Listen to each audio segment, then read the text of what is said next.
Hello students, আজকে আমরা class 7-এর second summative এক্সামের প্রিপারেশনের জন্য আরও একটি মডেল কোশ্চেন পেপার সলভ করার চেষ্টা করব। চলো শুরু করা যাক। Reading comprehension seen 1. Read the text and answer the given question. Ceres had a fair daughter, Proserpine, whom she loved more than her life. প্রথম সেন্টেন্স পড়ে আমরা বুঝতে পারছি যে এই টেক্সটটি নেওয়া হয়েছে দ্য স্টোরি অফ প্রজারপাইন লেসন থেকে। এই লেসনের লাইন বাই লাইন সহজ বঙ্গানুবাদ তোমরা এই চ্যানেলের ক্লাস 7-এর লার্নিং ভিডিওতে পেয়ে যাবে। Proserpine was the brightest and loveliest of all girls. Her cheeks were rosy and beautiful like the apple blossoms in spring. Her eyes were as blue as the sky in April. Her long golden curls were as bright as the sunlight in springtime. All the radiant loveliness of springtime seemed to have taken the form of this fair maiden.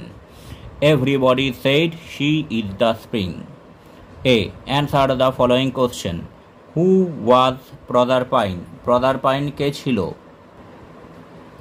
Answer হবে Proserpine was the daughter of Ceres. Proserpine ছিল সিরেসের কন্যা। 2 নম্বরে বলছে what did everybody সে? সবাই কি বলতো? Answer হবে everybody said that Proserpine was the spring. বলতো যে প্রজারপাইন হচ্ছে বসন্তের প্রতিমূর্তি। B. Complete the following sentences with information from the text. 1.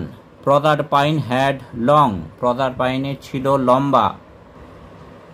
Answer হবে গোল্ডেন কার্লস। তারপর বলছে Proserpine's eyes were. Proserpine's চোখ ছিল। বাকিটা হবে as blue as the sky in April. April মাসের আকাশের মতো নীল। এইবার সিতে বলেছে find out words from the text that mean. একই মানে বা সিনোনিম শব্দ বের করতে হবে। বিউটি, বিউটির সিনোনিম হবে ফেয়ার। আর 2 নম্বরে আছে স্পার্কলিং। স্পার্কলিংয়ের সিনোনিম হবে ব্রাইট। তাহলে 1 নম্বরে হচ্ছে ফেয়ার মানে সুন্দর, আর 2 নম্বরে ব্রাইট মানে উজ্জ্বল।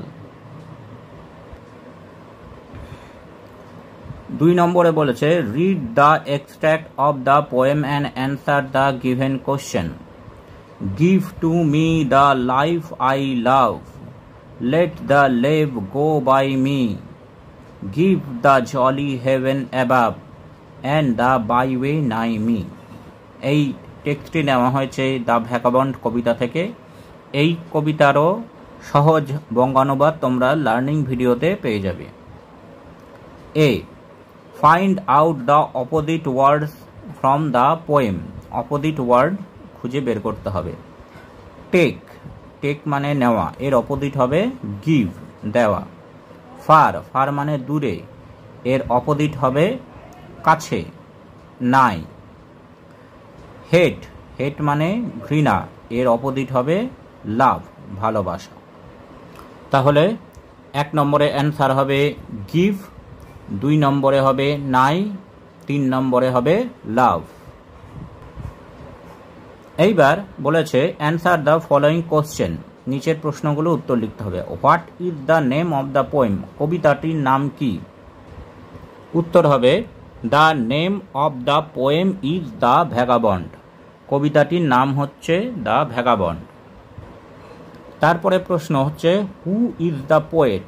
কবির নাম কি?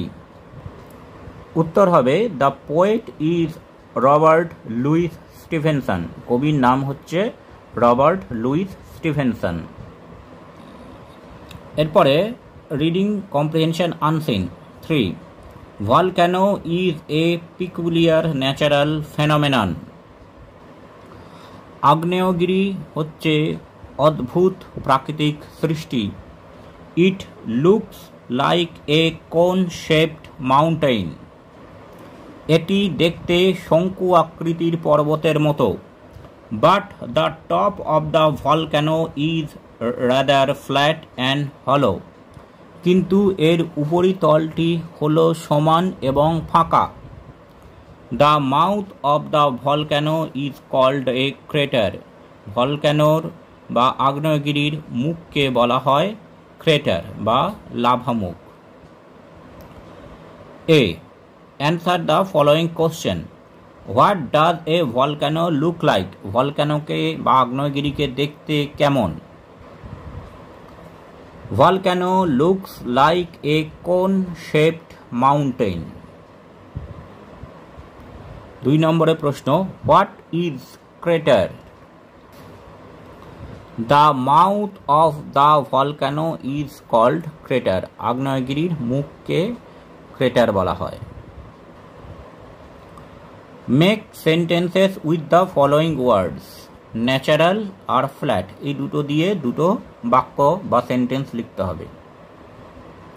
ন্যাচারাল দিয়ে আমরা লিখতে পারি, Rahul has a natural ability to understand others.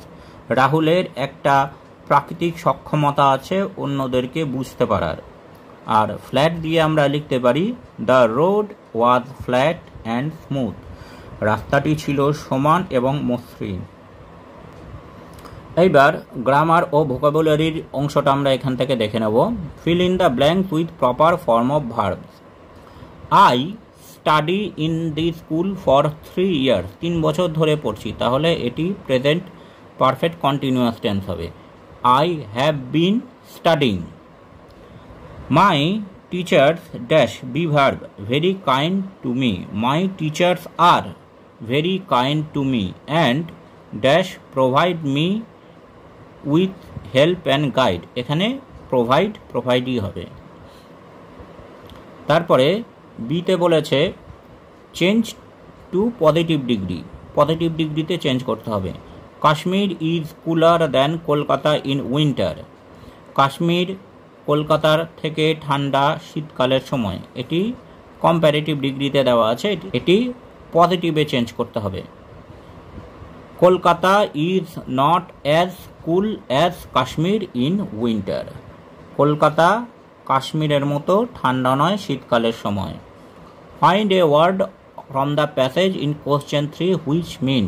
একই মানের শব্দ খুঁজতে হবে। ভ্যাক্যান্ট ফাঁকা, এর সিনোনিম হবে হলো।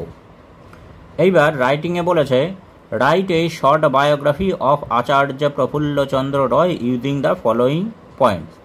এখানে point, born August 2, 1861 Khulna, passed entrance exam 1879, won Gilchrist scholarship 1882, went to London, BSc and DSc from Edinburgh University, prepared mercurous nitrite 1896, established Bengal Chemical and Pharmaceutical Works Limited 1901, died June 16, 1944।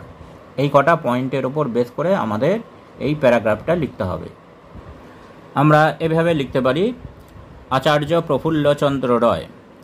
Acharya Prafulla Chandra Roy was born on 2nd August 1861 in Khulna.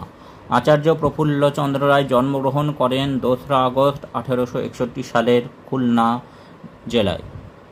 He passed the entrance examination in 1879. 1879 সালে তিনি entrance বা প্রবেশিকা পরীক্ষায় pass করেন। He won Gilchrist Scholarship in 1882 and went to London. তিনি 1882 সালে গিলখ্রিস্ট scholarship পান এবং লন্ডন যাত্রা করেন। He completed BSc and DSc from Edinburgh University. Edinburgh বিশ্ববিদ্যালয় থেকে তিনি BSc ও DSc পাস করেন। He prepared mercurous nitrite in 1896. 1896 সালে তিনি মার্কিউরাস নাইট্রাইট তৈরি করেন। He established Bengal Chemical and Pharmaceutical Works Limited in 1901। তিনি Bengal Chemical and Pharmaceutical Works Limited প্রতিষ্ঠা করেন 1901 সালে। He died on 16th June 1944। 16 June 1944 সালে তিনি মারা যান। Thanks for watching this video. তোমরা ফেসবুক এবং ইমেলে কন্ট্যাক্ট করতে পারো।